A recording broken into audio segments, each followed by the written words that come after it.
ஆகாஷ்வாணி.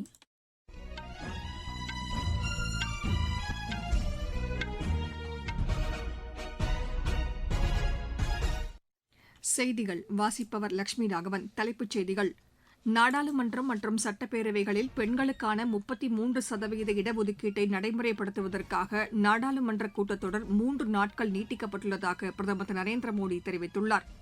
உலகின் முன்னணி பொருளாதார நாடுகளில் ஒன்றாக இந்தியா முன்னேறி வருவதற்கு வளர்ச்சியடைந்த இந்தியா திட்டம் உதவும் என்று குடியரசு துணைத் தலைவர் திரு சி பி ராதாகிருஷ்ணன் கூறியுள்ளார். நாட்டின் வளர்ச்சியில் கடல்சார் வணிகம் முக்கிய பங்காற்றி வருவதாக மத்திய உள்துறை அமைச்சர் திரு அமித் ஷா கூறியுள்ளார். ஈரான் தலைநகர் தெஹ்ரானில் நடத்தப்பட்ட தாக்குதலில் அந்நாட்டின் முக்கிய ராணுவ தளபதிகள் கொல்லப்பட்டதாக அமெரிக்க அதிபர் திரு டொனால்டு டிரம்ப் கூறியுள்ளார். ஐபிஎல் கிரிக்கெட் போட்டியில் சென்னை அணி பெங்களூரு அணியை எதிர்கொள்கிறது. இனி விரிவான செய்திகள். நாடாளுமன்றம் மற்றும் மாநில சட்டப்பேரவைகளில் பெண்களுக்கு 33% இடஒதுக்கீடு வழங்கும் வகையில் 2023ஆம் ஆண்டில் இயற்றப்பட்ட சட்டத்தை 2029ஆம் ஆண்டு முதல் நடைமுறைப்படுத்துவதற்காக நாடாளுமன்றத்தின் பட்ஜெட் கூட்டத்தொடர் 3 நாட்கள் நீட்டிக்கப்பட்டுள்ளதாக பிரதமர் திரு நரேந்திர மோடி தெரிவித்துள்ளார். கேரளாவின் திருவல்லாவில் நடைபெற்ற தேர்தல் பிரச்சார கூட்டத்தில் உரையாற்றிய அவர், பெண்களுக்கான இடஒதுக்கீட்டை உறுதி செய்வதற்காக 3 நாட்கள் நாடாளுமன்ற கூட்டம் நடைபெறும் என்று பிரதமர் திரு நரேந்திர மோடி குறிப்பிட்டார். உலகின் முன்னணி பொருளாதார நாடுகளில் ஒன்றாக இந்தியா வரும் 2047ஆம் ஆண்டிற்குள் முன்னேறி வருவதற்காக வளர்ச்சியடைந்த இந்தியா திட்டம் உதவும் என்று குடியரசு துணைத் தலைவர் திரு சி பி ராதாகிருஷ்ணன் தெரிவித்துள்ளார். புதுதில்லியில் நடைபெற்ற உலக தியானம் தொடர்பான மாநாட்டில் உரையாற்றிய அவர், இதற்கு ஒருமுகப்படுத்தப்பட்ட மற்றும் தொடர் முயற்சிகள் அவசியம் என்று அவர் குறிப்பிட்டார். மேலும் தியானம் மன அழுத்தத்தை குறைக்கவும், கவனத்தை மேம்படுத்தவும், வாழ்க்கையில் அமைதியான மற்றும் நிதானமான அணுகுமுறையை ஊக்குவிப்பதாகவும் கூறினார். ஒரு சிறந்த உலகை படைப்பது என்பது சிறந்த மற்றும் சமநிலையான மனதை வளர்ப்பதிலிருந்து தொடங்குகிறது என்று குறிப்பிட்டார். அர்த்தமுள்ள மற்றும் வலுவான முடிவுகளை எடுப்பதற்கு மனதிற்கும் இதயத்திற்கும் இடையிலான ஒருங்கிணைப்பு அவசியம் என்றும் குடியரசு துணைத் தலைவர் திரு சி பி ராதாகிருஷ்ணன் தெரிவித்தார். முன்னாள் துணை பிரதமர் ஜக்ஜீவன் ராமின் பிறந்த தினத்தையொட்டி பிரதமர் திரு நரேந்திர மோடி அவருக்கு புகழஞ்சலி செலுத்தியுள்ளார். இதுகுறித்து அவர் வெளியிட்டுள்ள சமூக ஊடக பதிவில், பாபு ஜக்ஜீவன் ராம் தனது வாழ்நாள் முழுவதையும் சமத்துவம் மற்றும் சமூக நீதிக்காக அர்ப்பணித்தவர் என்று கூறியுள்ளார். நாட்டிற்காக அவர் ஆற்றிய விலைமதிப்பற்ற பங்களிப்பு என்றும் நினைவு கூறப்படும் என்று அவர் குறிப்பிட்டுள்ளார். மத்திய உள்துறை அமைச்சர் திரு அமித் ஷா வெளியிட்டுள்ள வாழ்த்துச் செய்தியில், ஜக்ஜீவன் ராம் விடுதலைப் போராட்டத்தில் ஆற்றிய மகத்தான பங்களிப்புகளை எடுத்துரைத்துள்ளார். சமூக நீதியின் முன்னோடியாக திகழ்ந்தவர் பாபு ஜக்ஜீவன் ராம் என்றும், அவரின் போராட்டங்கள் வரும் தலைமுறையினருக்கு ஊக்கமளிக்கும் என்றும் குறிப்பிட்டுள்ளார். மக்களவைத் தலைவர் திரு ஓம் பிர்லா விடுத்துள்ள சமூக வலைதள பதிவில், சமூக நல்லிணக்கம் மற்றும் அனைவருக்கும் சமமான வாய்ப்புகள் கிடைப்பதை உறுதி செய்யும் வகையில் தனது முழு வாழ்க்கையையும் அர்ப்பணித்தவர் ஜக்ஜீவன் ராம் என்று புகழாரம் சூட்டியுள்ளார். தேசிய கடல்சார் தினம் இன்று கொண்டாடப்படுகிறது. இதனையொட்டி இந்திய கடல்சார் துறையை சார்ந்த பணியாளர்களுக்கு மத்திய உள்துறை அமைச்சர் திரு அமித் ஷா வாழ்த்துக்களை தெரிவித்துள்ளார். இதுகுறித்து அவர் வெளியிட்டுள்ள சமூக ஊடக பதிவில், நாட்டின் அமைதியான காலங்களிலும் சவாலான நேரங்களிலும் நாட்டின் வளர்ச்சியை வழிநடத்துவதில் அவர்களின் அர்ப்பணிப்பும் துணிச்சலும் முக்கிய பங்காற்றியுள்ளதாக அதில் அவர் குறிப்பிட்டுள்ளார். அவர்களின் இந்த அர்ப்பணிப்பை தேசம் தலைவணங்கி போற்றுவதாகவும் அவர் கூறியுள்ளார். மேற்குவங்கத்தின் பானிஹாட்டி சட்டமன்ற தொகுதியின் செக்டார் உதவியாளர் அதானு சக்கரவர்த்தி அதிருப்தி தரும் நடவடிக்கையில் ஈடுபட்டதால் இந்திய தேர்தல் ஆணையம் அவரை பணியிலிருந்து இடைநீக்கம் செய்துள்ளது. மேலும் அவருக்கு விளக்கம் கேட்டு நோட்டீஸ் அனுப்பியுள்ளது. ஒரு குறிப்பிட்ட அரசியல் கட்சியுடன் இணைந்து அவர் அரசியல் நடவடிக்கைகளில் ஈடுபட்டதாக வந்த புகார்களை அடுத்து இந்த நடவடிக்கையை தேர்தல் ஆணையம் எடுத்துள்ளது. மற்றொரு சம்பவத்தில் மூத்த காங்கிரஸ் தலைவரும் முன்னாள் எம்பியுமான அதீர் ரஞ்சன் சௌத்ரியின் தேர்தல் பிரச்சாரம் மற்றும் வேட்புமனு தாக்கலின் போது இடையூறு விளைவித்ததாக வந்த புகாரை அடுத்து முர்ஷிதாபாத் மாவட்டத்தின் பஹ்ராம்பூர் காவல் ஆய்வாளர் மீதும் ஒழுங்கு நடவடிக்கை எடுக்கப்பட்டுள்ளது. இந்த சம்பவம் தொடர்பாக திரிணாமுல் காங்கிரஸ் கட்சியைச் சேர்ந்த 4 நிர்வாகிகள் மீதும் தேர்தல் ஆணையம் நடவடிக்கை எடுத்துள்ளது. நாட்டின் வணிகத்தை எளிதாக்குவதற்கும் வாழ்க்கை முறையை மேம்படுத்தும் விதத்தில் ஜன் விஸ்வாஸ் வரைவு திருத்தச் சட்டம் ஒரு முக்கிய மைல்கல்லாகும் என்று சட்டம் மற்றும் நீதி அமைச்சகத்தின் கூடுதல் செயலாளர் திரு கே வி குமார் தெரிவித்துள்ளார். இது தொடர்பாக ஆகாஷ்வாணி செய்திகளுக்கு அவர் அளித்துள்ள பேட்டியில், 23 அமைச்சகங்களின் கீழ் நிர்வகிக்கப்படும் 79 மத்திய சட்டங்களில் உள்ள 784 விதிகளை உள்ளடக்கியுள்ளதாகவும், இதில் கொண்டுவரும் சீர்திருத்தங்கள் வணிகம் செய்வதை எளிதாக்குவதுடன் மக்களின் அன்றாட வாழ்வில் எதிர்கொள்ளும் பிரச்சினைகளை தீர்க்கும் விதத்தில் விதிகள் திருத்தப்பட்டுள்ளதாகவும் அவர் கூறினார். நீங்கள் கேட்டுக் கொண்டிருப்பது ஆகாஷ்வாணியின் செய்தி அறிக்கை.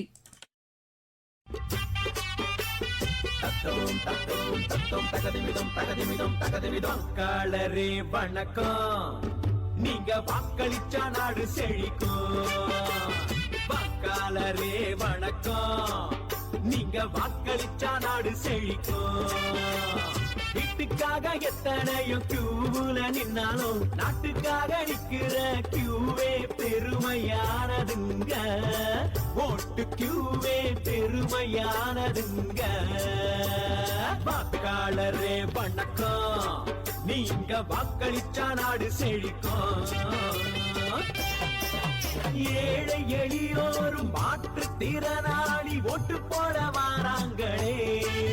முடியாத முதியோரும் கிராமத்து மக்களும் தான் தவறாம ஓட்டு போடுறாங்க. இது நாடு தந்த உங்க உரிமை, ஜனநாயகம் காப்பது கடமை.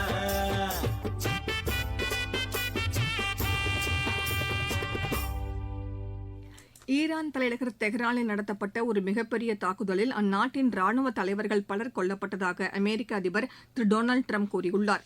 இது தொடர்பாக அவர் வெளியிட்டுள்ள சமூக ஊடக பதிவில், தெஹ்ரானில் அமெரிக்க ராணுவம் நடத்திய தாக்குதல் குறித்த வீடியோவை பகிர்ந்துள்ள அவர், ஈரானை தவறுதலாக வழிநடத்திய பல ராணுவ தலைவர்கள் இந்த மாபெரும் தாக்குதலில் கொல்லப்பட்டுள்ளதாக குறிப்பிட்டுள்ளார். நாசாவின் ஆர்டிமஸ் 2 திட்டத்தில் நிலவை நோக்கி செல்லும் பயணத்தில் 4ஆம் நாளான இன்று விண்வெளி வீரர்கள் நிலவின் சுற்றுப்பாதையை அடைந்து அங்கிருந்து பூமியை படம் பிடித்து அனுப்பியுள்ளனர்.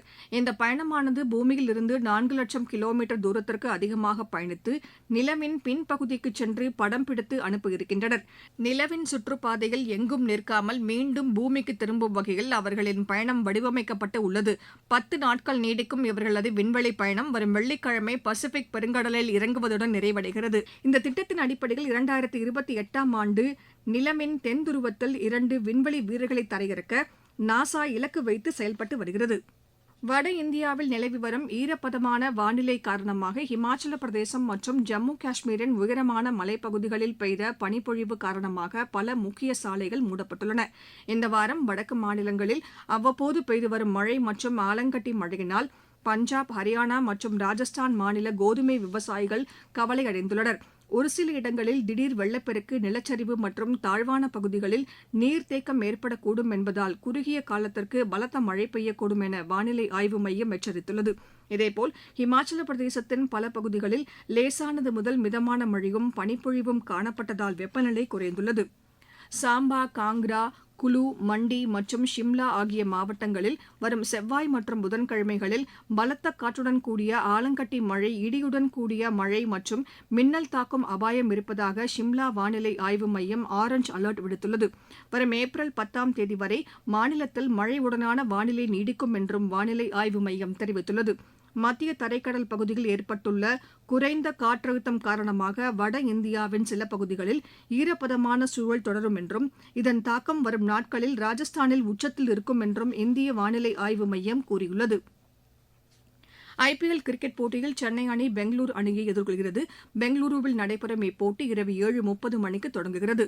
ஹைதராபாத்தில் இன்று நடைபெறும் மற்றொரு ஆட்டத்தில் ஹைதராபாத் அணி லக்னோ அணியை எதிர்கொள்கிறது. இப்போட்டி பிற்பகல் மணி 3:30க்கு தொடங்குகிறது. இந்திய தடகள தொடர் 2026ஆம் ஆண்டுக்கான போட்டிகள் பெங்களூருவில் நடைபெற்றன. இதில் ஆடவர் நீளம் தாண்டுதல் போட்டியில் முரளி ஸ்ரீசங்கர் 8.15 மீட்டர் தூரம் தாண்டி முதலிடம் பிடித்துள்ளார். இதன் மூலம் அவர் ஆசிய விளையாட்டுப் போட்டிகளில் பங்கு பெறும் தகுதியை பெற்றுள்ளார். ஆடவர் மும்முறை தாண்டுதல் போட்டியில் முன்னாள் ஆசிய சாம்பியன் அப்துல்லா அபுபக்கர் 16.82 மீட்டர் தாண்டி முதலிடம் பிடித்துள்ளார். ஆடவர் உயரம் தாண்டுதலில் சர்வேஸ் குஷாரே 2.23 மீட்டர் உயரத்தை கடந்து வெற்றி பெற்றார். மகளிர் போல் வால்ட் போட்டியில் பரணிகா இளங்கோவன் வெற்றி பெற்றுள்ளார். நீளம் தாண்டுதலில் ஆன்சி சோஜன் ஷைலி சிங்கை விட 2 சென்டிமீட்டர் முன்னிலை பெற்று பட்டத்தை கைப்பற்றினார். ஆடவர் ஈட்டி எறிதலில் பிபின் அந்தோனி 77.53 மீட்டர் தூரம் இருந்து வெற்றி பெற்றார். இந்த தொடரின் அடுத்த போட்டி நாளை உதய்பூரில் நடைபெறவுள்ளது. அதனைத் தொடர்ந்து அடுத்த வார இறுதியில் சங்ரூர் மற்றும் ராஞ்சியில் அடுத்த கட்ட போட்டிகள் நடைபெறவுள்ளன. மீண்டும் தலைப்புச் செய்திகள். நாடாளுமன்றம் மற்றும் சட்டப்பேரவைகளில் பெண்களுக்கான 33% இடஒதுக்கீட்டை நடைமுறைப்படுத்துவதற்காக நாடாளுமன்ற கூட்டத்தொடர் 3 நாட்கள் நீட்டிக்கப்பட்டுள்ளதாக பிரதமர் திரு நரேந்திர மோடி கூறியுள்ளார். உலகின் முன்னணி பொருளாதார நாடுகளில் ஒன்றாக இந்தியா முன்னேறி வருவதற்கு வளர்ச்சியடைந்த இந்தியா திட்டம் உதவும் என்று குடியரசு துணைத் தலைவர் திரு சி பி ராதாகிருஷ்ணன் தெரிவித்துள்ளார்.